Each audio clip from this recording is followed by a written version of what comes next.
Bienvenue sur la chaîne où l'intelligence artificielle donne vie aux histoires, aux idées et aux images. Bon visionnage, et n'oubliez pas de mettre un like, de vous abonner et d'activer la cloche pour ne pas rater nos prochaines vidéos. C'est parti. Aujourd'hui, nous allons vous raconter une histoire incroyable. Une histoire qui nous rappelle que la vie peut parfois réserver des revanches spectaculaires et pleines de sens. C'est l'histoire de Ray, un homme qui a transformé une humiliation en une victoire éclatante. Accrochez-vous, car ce récit est digne d'un film. Notre histoire commence dans les années 90, dans une petite ville des États-Unis. Ray, un jeune homme noir, ambitieux et plein de rêves, vient de décrocher un nouvel emploi prometteur. Pour célébrer cette bonne nouvelle avec sa petite amie, il décide de l'inviter dans l'un des restaurants les plus réputés de la ville. C'est un endroit chic, connu pour sa cuisine raffinée et son ambiance feutrée. Ray est fier, il a mis ses plus beaux vêtements et il est prêt à passer une soirée mémorable.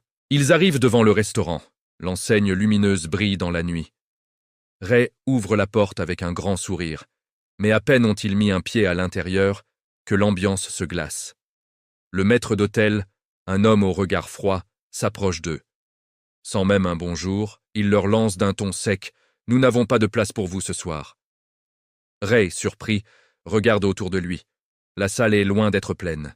Il y a plusieurs tables vides, clairement visibles. Il essaie de raisonner avec l'homme, poliment.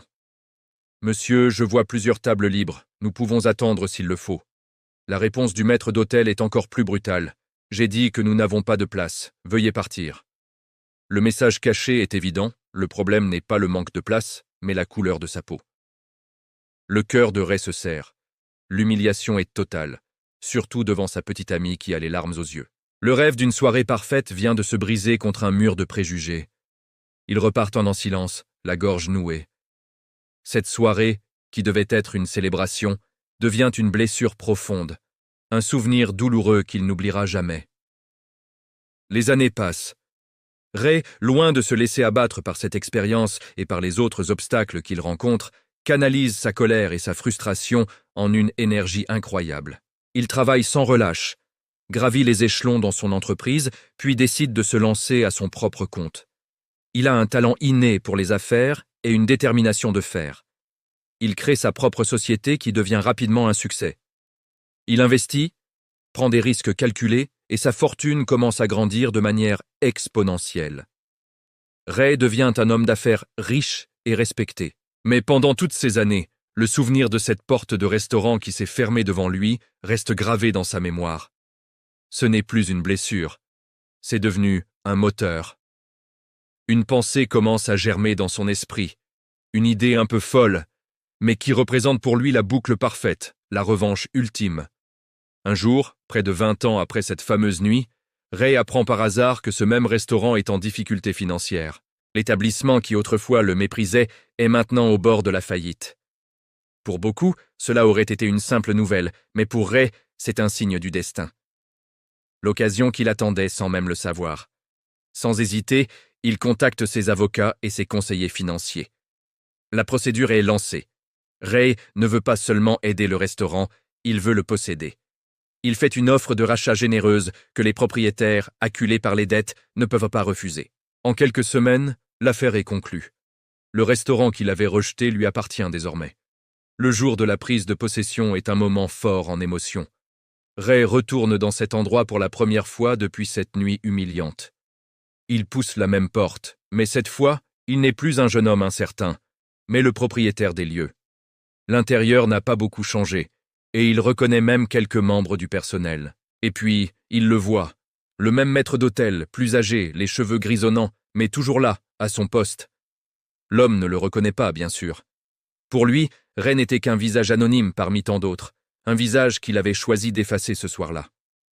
Il s'approche de Ray avec un respect professionnel, prêt à le conduire à la meilleure table. Ray le regarde droit dans les yeux et lui dit calmement « Vous ne me reconnaissez pas, n'est-ce pas ?» Le maître d'hôtel semble perplexe. Ray continue. « Il y a une vingtaine d'années, je suis venu ici avec ma petite amie pour célébrer une promotion. Vous m'avez dit qu'il n'y avait pas de place pour moi alors que votre restaurant était à moitié vide. Vous vous souvenez maintenant ?» Le visage du maître d'hôtel se décompose. La mémoire lui revient. La honte et la peur se lisent dans ses yeux. il commence à bégayer des excuses, pensant qu'il va être renvoyé sur le champ. C'est là que l'histoire prend une tournure encore plus surprenante. Ray l'arrête d'un geste de la main. Il aurait pu le congédier, savourer sa vengeance. Mais il choisit une autre voie. Il lui dit « Je ne vais pas vous renvoyer.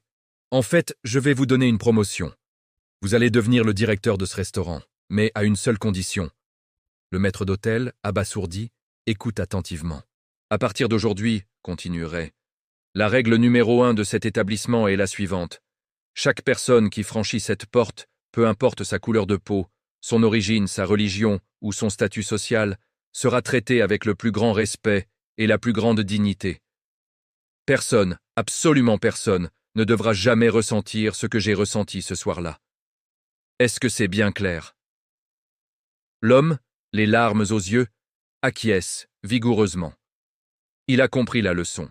Ce n'était pas seulement une seconde chance pour lui, mais une transformation profonde pour l'âme même du restaurant. Ray a non seulement racheté l'établissement, mais il en a changé la culture. Il a transformé un lieu de discrimination en un symbole d'inclusion et d'ouverture. Il a prouvé que la meilleure des vengeances n'est pas de détruire l'autre, mais de s'élever au-dessus de la haine et de construire quelque chose de meilleur. L'histoire de Ray est une source d'inspiration incroyable. Elle nous montre que le succès est la plus belle des réponses à l'adversité. Elle nous rappelle aussi que le pardon et l'éducation peuvent être des armes bien plus puissantes que la rancune. Au lieu de perpétuer un cycle de haine, Ray a choisi de créer un héritage positif, un lieu où tout le monde est le bienvenu. Cette histoire nous pousse à réfléchir. Face à l'injustice, comment réagissons-nous? Sommes-nous consumés par l'amertume ou utilisons-nous cette énergie pour bâtir un avenir meilleur pour nous-mêmes et pour les autres? La voie choisie par Ray est sans aucun doute la plus difficile, mais c'est aussi la plus admirable. Voilà pour cette histoire poignante et inspirante. Qu'en pensez-vous? Quelles leçons en tirez-vous? N'hésitez pas à partager vos réflexions dans les commentaires, nous adorons vous lire. Si cette histoire vous a touché, n'oubliez pas de laisser un pouce bleu, de vous abonner à la chaîne et d'activer la cloche pour ne manquer aucune de nos prochaines vidéos. Merci de nous avoir suivis et à très bientôt pour une nouvelle histoire.